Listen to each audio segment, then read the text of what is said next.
Past 10, you're listening to BBC Radio Scotland with Connie McLaughlin. Coming up, the Court of Karen is back in session. She returns with another conundrum for you to mull over. Have a listen to this for today. Should my mum say I love you back when I sign off with it on the phone? Okay, we'll be talking about that a little bit later. And amazing, like he's one of my best friends, and I actually had to reply to him. I forgot to reply to his latest message. That's a good reminder, thank you. actor Bella Ramsey there on her co-star, a new best pal, Pedro Pascal. So we're asking what the benefits of a friendship that connects different generations. Plus, is anybody actually in a kilt tonight? It's not a special occasion, I understand that. It's not a special occasion, but I do love it. I don't really know how it was invented. I've got a sort of theory on this. I think it's basically been created to be as opposite to English people as possible. they're becoming more popular, but can a non-Scottish person wear a kilt? All the conversations that matter. Mornings on BBC Radio Scotland. We are going to be talking to a man who has sipped tea with psychopaths and talked to some of the most notorious serial killers of all time. Professor David Wilson, criminologist, on the way after.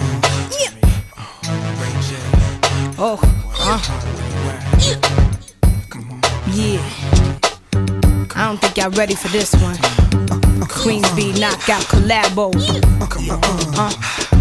And if you don't know, now you know. Working all day, and now it's on. Pull up and don't pay, and the line is long. Girls in the club, you wanna ice, grilling the thugs. I wanna thumb. Is it cause I'm a shine? Major ice. I'm talking about blind ya, Vegas lights. Never on the scene without my team. Cali, sticky green. It's on and poppin'. The DJ's rockin'. Chickens is watching. It's on tonight. You had a long day, yo, but the sham by the caseloads. Pocket full of pesos. It's on tonight. Oh, wait a minute. Oh, wait a minute. Oh, wait a minute. Oh, wait a minute. Hey, hey. Girl, wait a minute. Oh, wait a minute. Oh, wait a minute. Oh, wait a minute. Oh, wait a minute. Hey, hey. Yo, if y'all know the words, say it with Wait a me. minute.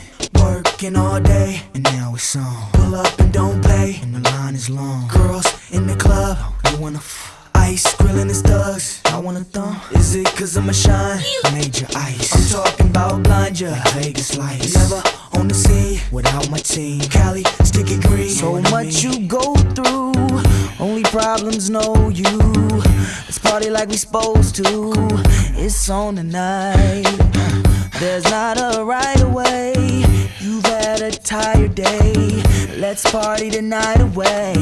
It's on tonight. Oh, wait a minute. Oh, wait a minute. Oh, wait a minute. Oh, wait a minute. Hey, hey. Girl, wait a minute. Oh, wait a minute. Oh, wait a minute. Oh, wait a minute. Oh, wait a minute. Hey, hey. Watch out now, it's the little one and I'm not Bow Wow. Got trees, roll it up, you a G, throw it up. Nigga slip me his number on the low, I tow it up. Oh wait a minute, they playing our shit, slow it up. What? You out of Chris? Fuck it, mow it up. Y'all just rookies, popping on the scene. Be careful how y'all talk, cause we pop them things. You gon' see us on the TV, rapping and acting, yup. Look a little closer. Yeah, that's us in the Millennium Testarossa. People taking pictures, blowing our cover. Paparazzi gon' get you one way or another. Hey, wait a minute, ain't that Brandy's brother? Straight from the east side, and that's how I ride. Here's another one, Ray J. Tell 'em where you from. I'm from the land of women. Sunny days, chrome spinning. Juice and ginning. It's on tonight. If you feel you're number one, representing where you're from, sex you're getting some. It's on tonight. Oh, wait a minute. Oh, wait a minute.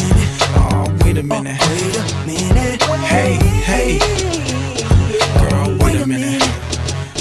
Oh, wait a minute. Wait a minute. Oh, wait a minute. Wait a minute. Hey, hey. Wait a minute. Oh, wait a minute.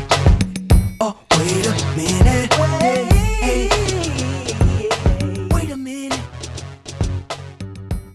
It is 10 10 here on BBC Radio Scotland. Now, following in the footsteps of killers to sipping tea with psychopaths, criminologist, broadcaster and author Professor David Wilson has a wealth of stories to make even the biggest true crime enthusiast green with envy. But luckily for those enthusiasts out there, he's now going to be sharing those stories in his upcoming tour, My Life with Murderers, and he joins us now to tell us all about it. Good morning, Professor.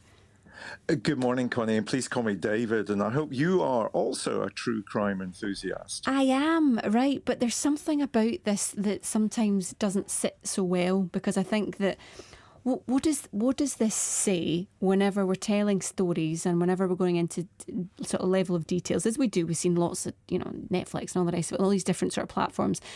The appetite seems to be there and increasing even more and more. But what does this say about us? That as a society that we're so intrigued by this?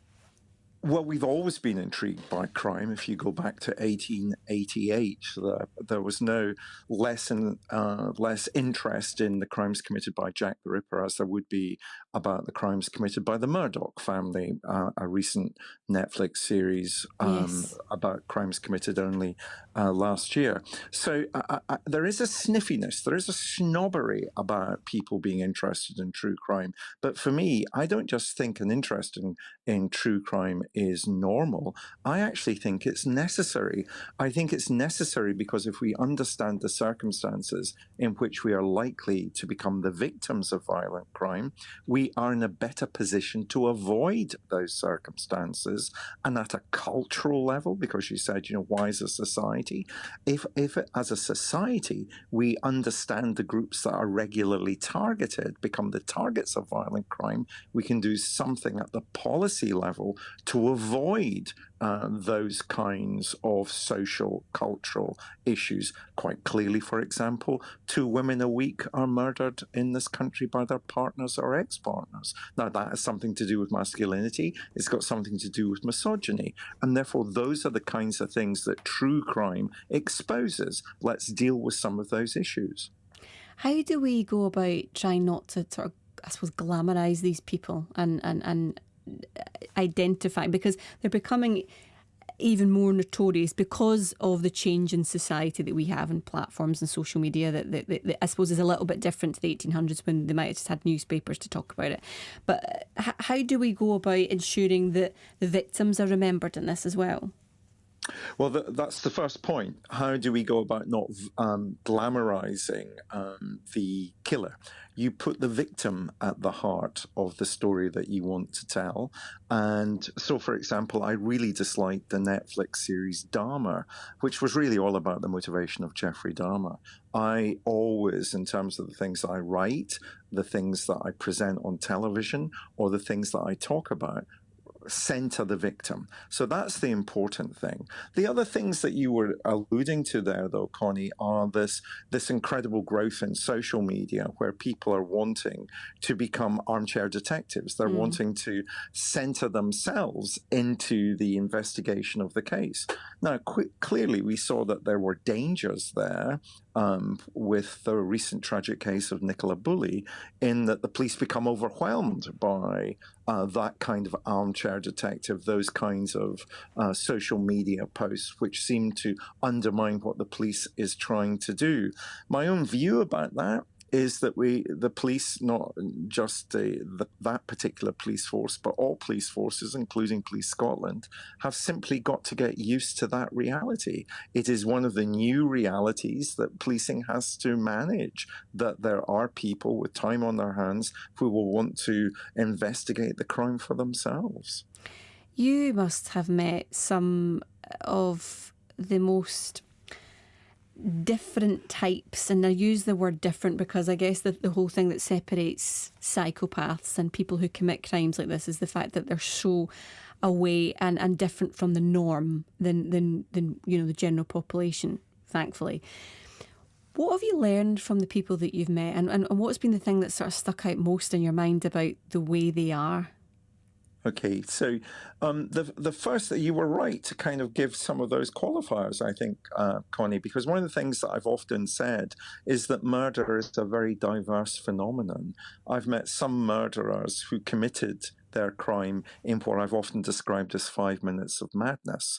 So there's that type of murderer, but at the other extreme, there are murderers like some of the serial killers I've had to work with or interview, who clearly have an underlying personality disorder, which leads them to want to kill time after time after time. So we're dealing with two very different kinds of murderers when we talk about those different that continuum of murder that I've described. And my takeaway goes back to one of your earlier questions. I would never center them in terms of my understanding of the phenomenon of murder. I would center the groups of people that they're able to kill. You know, what is it about young men who want to kill other young men and sometimes young women? What is it about serial killers that they target only 5 distinct groups of people in our culture? Women dominate 4 of those 5 groups, and the group of men that are usually targeted by British serial killers are gay. And therefore, again, if we go back to that point, if you center the victim, you begin to understand what society can do about reducing the incidence of serial murder of gay men by challenging homophobia. Have you ever been frightened? I have, yes, but usually not by... the 2 occasions within prison that I've been frightened have never been when I was talking to a serial killer or to indeed a murderer. I've been frightened when I spoke to aggravated burglars. In other words, they used violence in the conduct of their burglary. And both those men gave me the shivers, to be honest, and I have to manage myself in some interview situations with a view to my own personal safety. And of course, one of the things I'll talk about in the lecture in Glasgow is when I'm on tour, is the time that I spoke with a hitman, a contract killer. I was doing research about armed contract killers, and through connections was able to set up a meeting with somebody who was a hitman. And I have to say that entire interview and the lead up to that interview, and even after that interview, gave me a few heebie-jeebies. Because this is the thing, isn't it, with these people? They don't walk about with T-shirts saying, I'm a hitman, or that, I'm a psychopath, or whatever else. Do you get the sense that there's something, can you feel there's something different about these people? Or is the scary fact that they just seem very normal? Yeah, I often say to students and to public audiences, it would be so much easier if they had horns on their head and a long pointed tail. But often the people that I'm working with who are very, very dangerous, who have an underlying personality disorder such as psychopathy, they're often very attractive personalities. Initially, you want to get to know them. You want to talk to them. And that's actually some of the most frightening aspect of it, that you can, that these people initially seem to be someone that you would want to befriend. I think you're also asking, though, aren't you, something about evil, the nature of evil.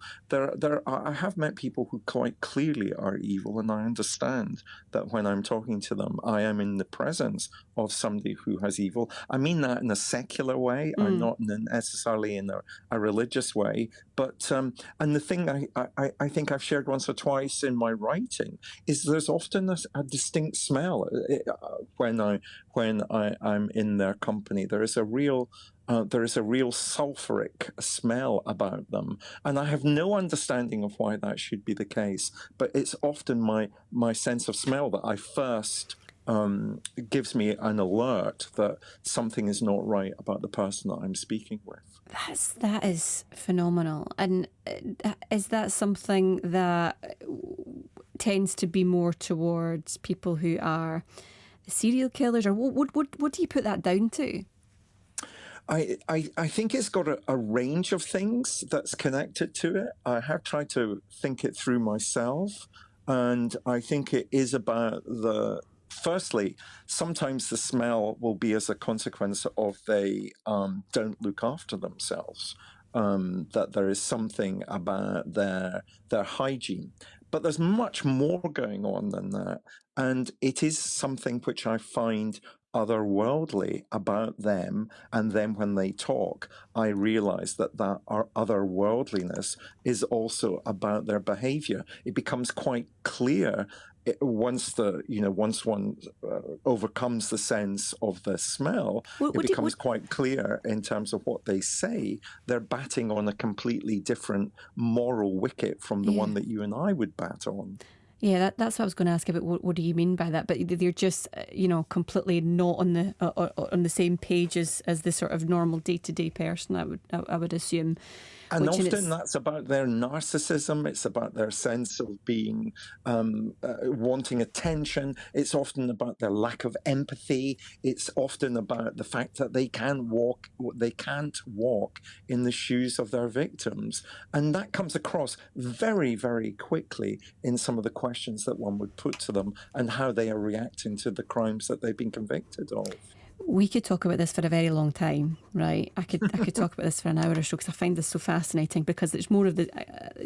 I want to get into the detail of some of the people. I was going to say men, but it's predominantly men, isn't it, really, that fill this? Yes, I've never actually worked with female offenders. I've only ever worked with male offenders, and I've only ever interviewed people, men who are violent. But of course, we gave some of those statistics about misogyny and about women who are murdered, 2 women a week being murdered. But let's not also forget that the phenomenon of murder is a male-on-male phenomenon.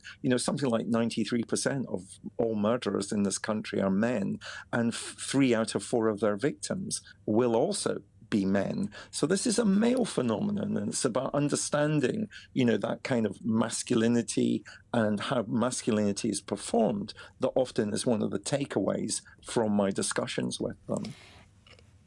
It's this the age-old question about the nature and nurture thing, but from the people that you've met, do you think that the vast majority of these people, I'm thinking of the people who are otherworldly that you were talking about there, the people that you get the sense of they're not necessarily on the same page. Are they born that way, or is this something that you think has developed over time? Well, I often start by saying I acknowledge we're biological beings. We're hearts, we're minds, we're a genetic inheritance. So we are born as human beings, as individuals, but it is neither nature nor nurture in those cases that we've been talking about.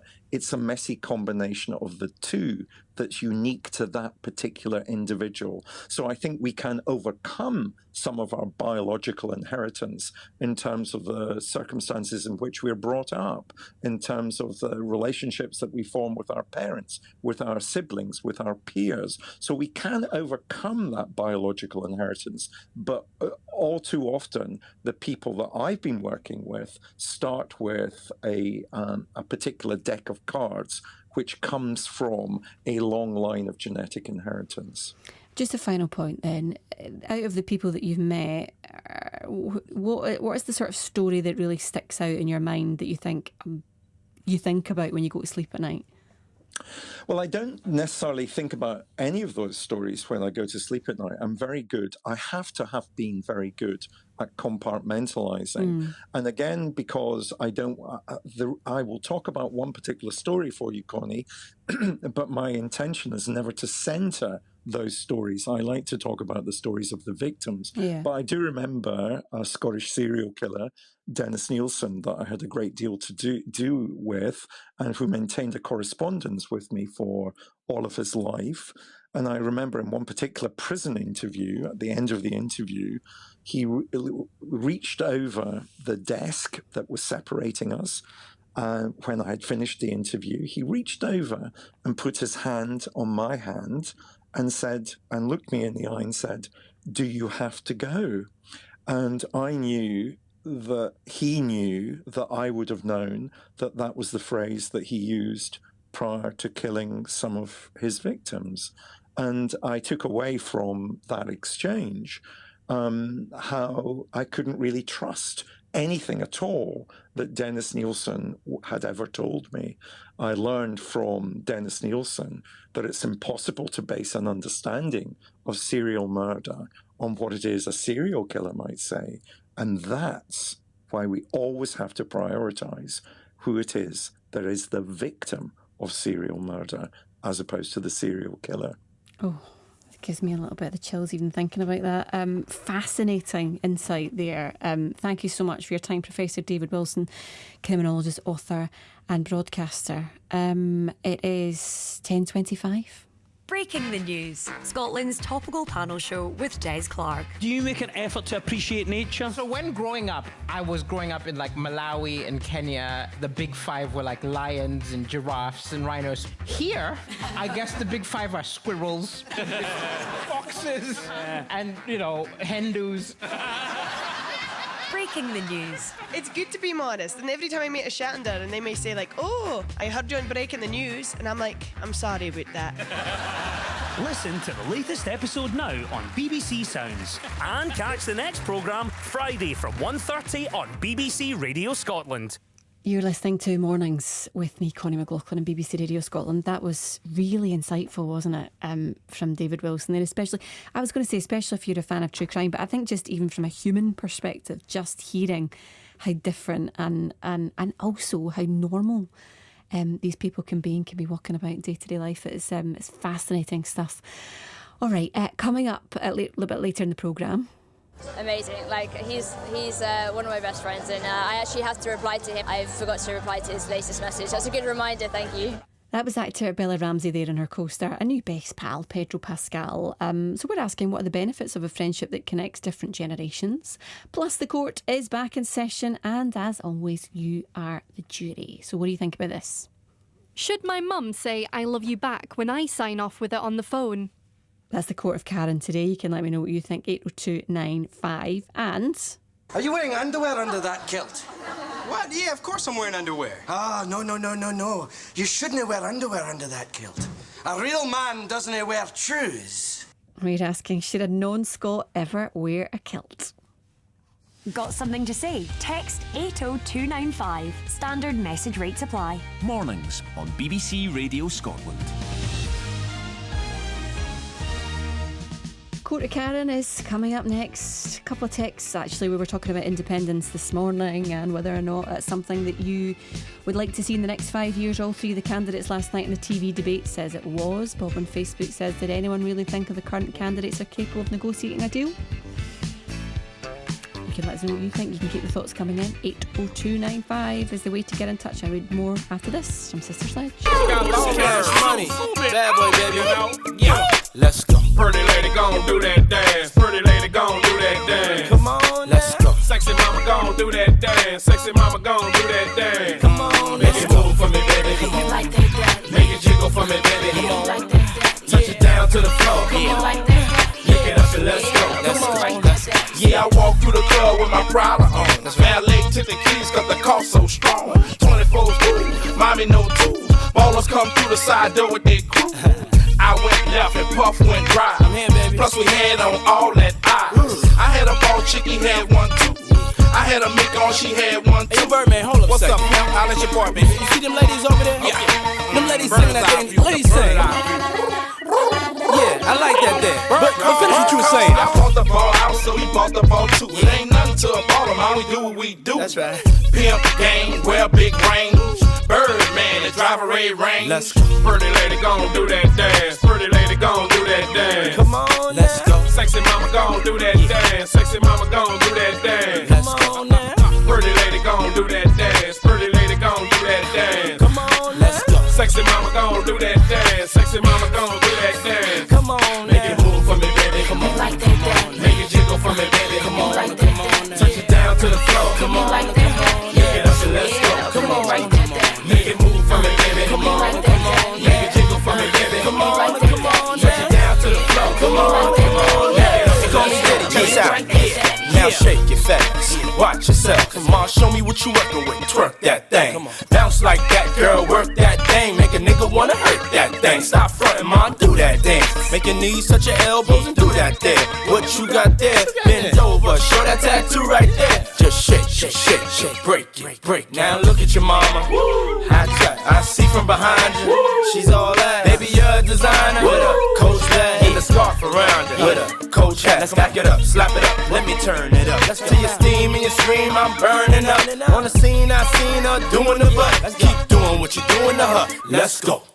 Pretty lady gon' do that dance. Pretty lady gon' do that dance. Come on now. Sexy mama gon' do that dance. Sexy mama gon' do that dance. Come on, let's go. Pretty lady gon' do that dance. Pretty lady gon' do that dance. Come on, let's go. Sexy mama gon' do that dance. Sexy mama gon' do that dance. Come on, make it move for me, baby. Come on, come on. Make it jiggle for me, baby. Come on, come on. Take it down to the floor. Come on, yeah, that's it. Let's go. Come on, make it move for me, baby. Come on, come on. Make it jiggle for me, baby. Come on, come on. Take it down to the floor. Come on, yeah, let's go. I see you looking at mama like you could drop something. Good looking at mama cause you could hot something. Girl, shake it around like you got something. Don't playing around, mama. Stop frontin'. I see what you're doing, mommy. I like the way you move, mommy. Me and Diddy could buy you a car, man. Me and Diddy could make you a star, man. See-toe, let's go. Tell how I get them bras, I'll bring them to the car show. Wipe a pimp down, touch the flow. Bend over, pop it up, show me what you know. Pretty lady gon' do that dance. Pretty lady gon' do that dance. Come on, let's go. Sexy mama gon' do that dance. Sexy mama gon' do that dance. Come on, let's go. Pretty lady gon' do that dance. Pretty lady gon' do that dance. Come on, let's go. Sexy mama gon' do that dance. Sexy mama gon' do that dance. Come on, make it move for me, baby. Come on, make it jiggle for me, baby. Come on, touch it down to the floor. Come on, make it up and let's go. Come on, make it move for me, baby. Come on, make it jiggle for me, baby. Come on, touch it down to the floor. Come on, make it up and let's go. Alright, ma, I see you did your thing, you done it real fly. What you background saying?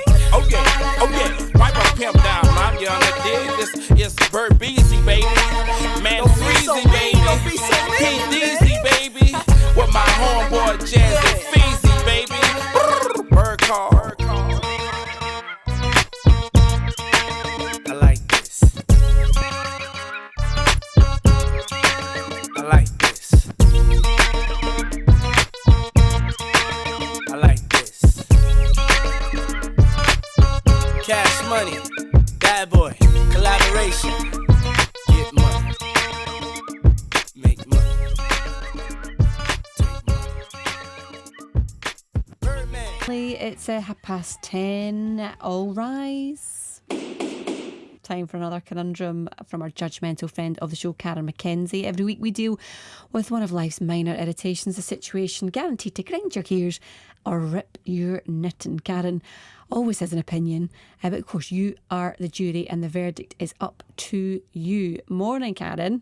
Morning, how you doing? I'm really good, thanks. I'm good. I was just really intrigued actually by that conversation I was just having with David Wilson there, the Professor of Criminology, and it's made me feel a little bit creeped out, I'm going to be honest. Having a wee look behind my shoulders. Right now, I am nowhere that I can listen to a radio, so tell me what was being said that you were creeped out. Well, you can go back and listen on BBC Sounds. Just I saying. will, I absolutely will. He was just talking about the difference in personality and says that there was a certain smell whenever he met serial killers or psychopaths. Sort of sulphur-based smell. So I'm going to be walking down the street giving everybody a good wee sniff, I think. You all right? You say? Right. Oh my God. Yes. Right. Hey, I don't know what to say to that. No. Right. We've got someone else with you who's going to be helping out with the Court of Karen today is Gail Telfer-Stevens. Morning, Gail. Morning. Hello, Karen. Hi, Gail. How you doing? I'm good. Are you ready? Yes, you'll be holding court today. I'm sitting here in London. Okay. Yes, I am ready. Right, good. Let's hear today's conundrum.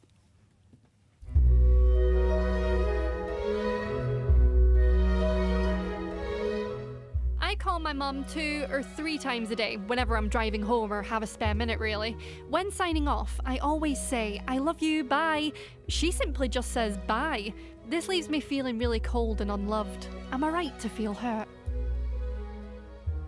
I love the change. Every week it's like a different sort of music, some sort of, yeah. Melancholy music. I like it though, I quite like that. So I felt as if I was in some sort of flight going somewhere.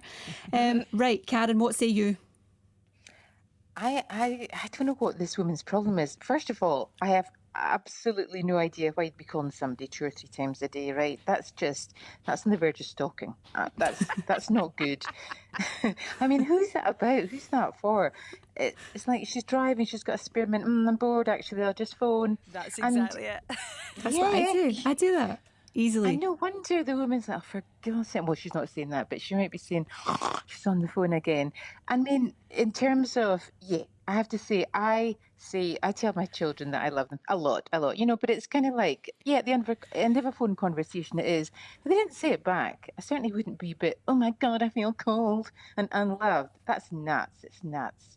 So I think she needs to get a blinking grip. The daughter, or I don't know if it's a bloke or it's a woman, but get a grip for God's sakes. I think that the parent needs to get a grip. That's what I think. Why? Because we live in an age where we express our emotions, and this is what's wrong. It's a complete generational thing. But you can express your emotions in other ways. In what way? You don't have to say it verbally. By being kind to somebody.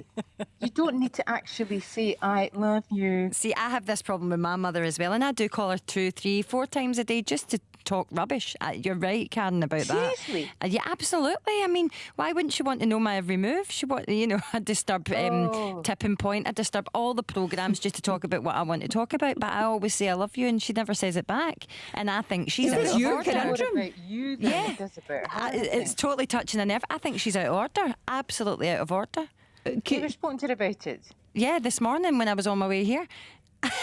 What did she say? That's for the second phone call. She said, you're not going to name and shame me, are you? And I said, absolutely, because you need to be told that what you're doing is wrong and you need to nurture. I mean, you don't get to a certain age and you just stop telling your children you love them. That's ridiculous. What was her response? I think she was slightly embarrassed, actually. She should be embarrassed. We don't even hug, you know, that way. And I'm like, and I did this the other week. I said, oh, Mum, come here and we're going to start doing more of this. And she loved it. She actually liked the hug. So I think she needs to get a grip. Here's what I would say, though, Gail, right, in this, and this is, my job here is to play devil's advocate, yes. Right? Would it be the case that sometimes some people don't find it as easy to say, I love you back, or to give you a hug? So should we not be more aware of other people's feelings and how they are? No, I think we just need to get over ourselves, and that is just get everything out on the table, display everything, and then there's no problem. I think you've absolutely nailed it, Gail. Get over yourself. That's what you just said. Oh, I'm falling into the trap. Very needy.